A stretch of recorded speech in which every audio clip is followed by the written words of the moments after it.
Assalamualaikum warahmatullahi wabarakatuh. Selamat berjumpa kembali dengan saya Fatma Lestari pada kuliah toksikologi industri. Pada sesi kali ini kita akan membahas mengenai disposisi, yaitu proses yang meliputi absorpsi, distribusi, metabolisme, dan ekskresi. Agenda pembelajaran hari ini adalah meliputi definisi terkait disposisi, absorpsi, distribusi, metabolisme, dan ekskresi, serta contoh implementasinya di industri. Tujuan pembelajaran adalah mahasiswa memahami mengenai proses disposisi, yaitu absorpsi, distribusi, metabolisme, dan ekskresi.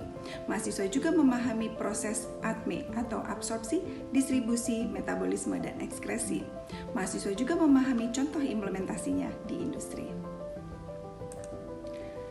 Saya mulai dengan definisi disposisi. Disposisi adalah istilah umum yang digunakan ketika toksikan kontak dengan tubuh manusia. Bagaimana terjadi absorpsi, kemana toksikan tersebut terdistribusi, baik ke organ maupun jaringan, berapa lama toksikan tersebut berada pada organ maupun jaringan tersebut, bagaimana toksikan tersebut diubah, metabolisme atau biotransformasi, serta bagaimana toksikan dikeluarkan atau dieliminasi keluar tubuh.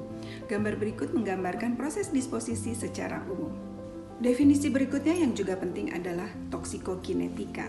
Toksikokinetika adalah bagian dalam ilmu toksikologi yang mempelajari proses kinetika atau pergerakan toksikan di dalam tubuh, meliputi absorpsi, distribusi, metabolisme, dan ekskresi atau ATME.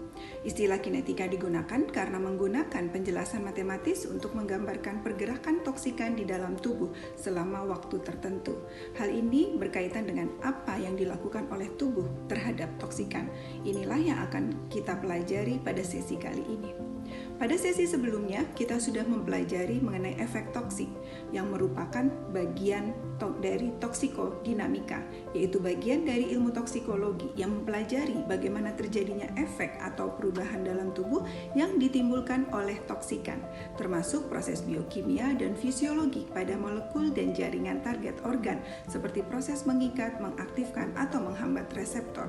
Dan ini berkaitan dengan apa yang dilakukan oleh toksikan terhadap tubuh. Dua definisi ini seperti dua sisi mata koin. Definisi selanjutnya adalah terkait dengan absorpsi, yaitu proses perpindahan toksikan memasuki tubuh manusia, dimulai dari jalur pajanannya, yaitu inhalasi, kontak kulit, oral, maupun jalur lainnya. Absorpsi toksikan terjadi ketika toksikan melewati membran biologis sel. Proses berikutnya adalah distribusi. Distribusi adalah proses pergerakan toksikan tersirkulasi dari tempat asal pajanan ke daerah lain di dalam tubuh, baik melalui sistem peredaran darah maupun limfatik. Proses selanjutnya adalah metabolisme. Proses tubuh ini juga dikenal merubah atau biotransformasi toksikan menjadi senyawa baru. Metabolisme umumnya terjadi pada hati, meskipun beberapa organ maupun jaringan memiliki kemampuan metabolik. Proses ini merupakan tahapan di mana toksikan diubah sehingga lebih larut dalam air untuk memudahkan eliminasi.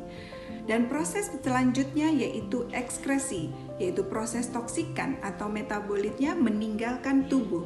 Eliminasi umumnya terjadi pada ginjal, di mana toksikan yang sudah terlarut dalam air meninggalkan tubuh, dan beberapa toksikan dapat keluar dari tubuh melalui paru-paru, yaitu ekshalasi, urin, tinja, dan cairan tubuh lain seperti keringat, air mata, dan air susu. Gambar berikut ini menunjukkan proses absorpsi, distribusi, metabolisme atau biotransformasi dan juga ekskresi secara umum. Proses absorpsi terjadi ketika toksikan mulai masuk baik melalui dermal, inhalasi maupun ingesti. Garis berwarna hitam menunjukkan jalur absorpsi, masuk melalui sistem peredaran darah. Garis berwarna biru menunjukkan distribusi, garis berwarna hijau menunjukkan jalur ekskresi, dan garis berwarna merah menunjukkan sirkulasi enterohepatik. Kita mulai dengan proses absorpsi. Proses absorpsi terjadi ketika toksikan kontak dan masuk ke tubuh manusia, baik melalui jalur dermal, inhalasi, maupun ingesti.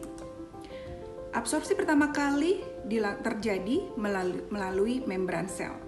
Proses absorpsi terjadi melalui membran sel setelah toksikan masuk melalui jalur pajanan. Membran sel merupakan lapisan terluar dari sel dan berfungsi untuk memisahkan sel dengan materi-materi di luar sel. Membran sel membantu sel untuk bisa mempertahankan bagian dalam sel dan mengontrol senyawa yang keluar dan masuk ke dalam sel. Transportasi toksikan melewati membran sel dapat terjadi melalui transport sel, baik secara pasif, aktif, maupun bulk transport. Masing-masing proses transportasi sel tersebut dapat berupa pasif, yaitu difusi, osmosis, difusi terfasilitasi. Sedangkan transport sel secara aktif dapat melibatkan ATP dan protein untuk sebagai sumber energi. Jenis lainnya endositosis dan eksositosis. Bulk transport meliputi fagositosis, pinositosis, dan endositosis dengan mediasi reseptor. Gambar berikut menggambarkan secara garis besar dan detail jenis-jenis dan karakteristik transportasi melewati membran sel. Guna memperoleh gambaran lebih jelas, video berikut ini menggambarkan transportasi toksikan melewati membran sel. Silakan rekan-rekan kita amati video transportasi toksikan berikut ini. The plasma membrane regulates the passage of molecules into and out of the cell. It's capable of carrying out this function because it's selectively permeable, meaning that it allows certain substances to pass while preventing others. Basically, substances enter the cell in one of three ways: passive transport, active transport, or bulk transport. Let's look at each of these in turn.